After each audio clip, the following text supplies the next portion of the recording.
often told you here on the show about the problems that you can have, particularly when you're making television programs. And more particularly, of course, if you are the name on the door, as it were, the executive producer. And this is now the problem that one can imagine the former royal known as Prince Harry, the Duke of Sussex, is finding out, because he wanted to lead it himself. They wanted to become, independent Archwell audio producers, television executives.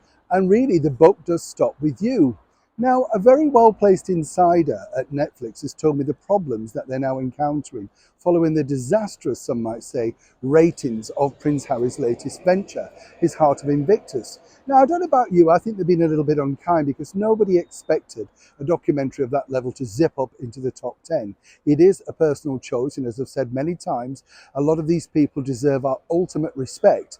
But, some people also have pointed out this could be exploitation, and, if you did give the shows a watch, you will see that it is quite fair, well and balanced. The bits that they pick out in the media are naturally the ones that they know are going to get eyeballs to screens. But it's the bigger problem, you see, that Harry has now encountered himself. One of the issues that they had while editing this particular piece, and at the very final outing, and as ever I have to say allegedly, was the use of the extreme word, the F-bomb, the kids like to call it today. It was totally unnecessary, and the Duke was advised, is this a wise inclusion, sir? He felt that this made the documentary edgy, and he wanted to import exactly how sort of ferociously passionate he was about it. But of course, people do not want to hear and see bad language, particularly for someone of that former stature. It just doesn't play well. But again, a little bit like his, ghostwriter at JR, they can't tell him he wanted to go down this particular path. And then, of course, he's now being blasted for this other side of the coin too. You will have noticed, for those who are a little bit more, shall we say, tenacious, looking out there and seeing a very tiny picture of Prince Archie. Now, this is no accident.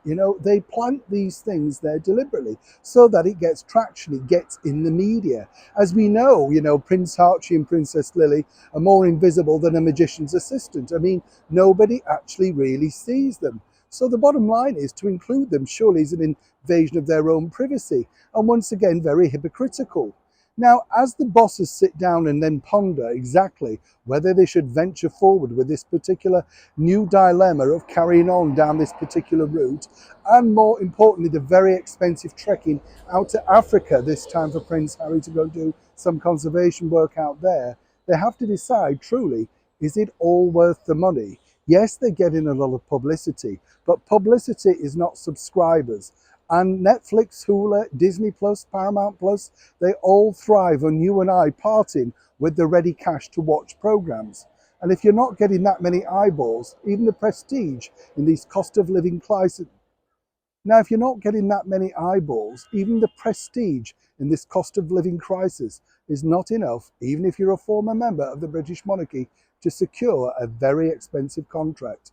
And as for Prince Harry agreeing to the expletive inside the documentary, even he now must see what a huge mistake that was. Neil Sean in the very heart of London.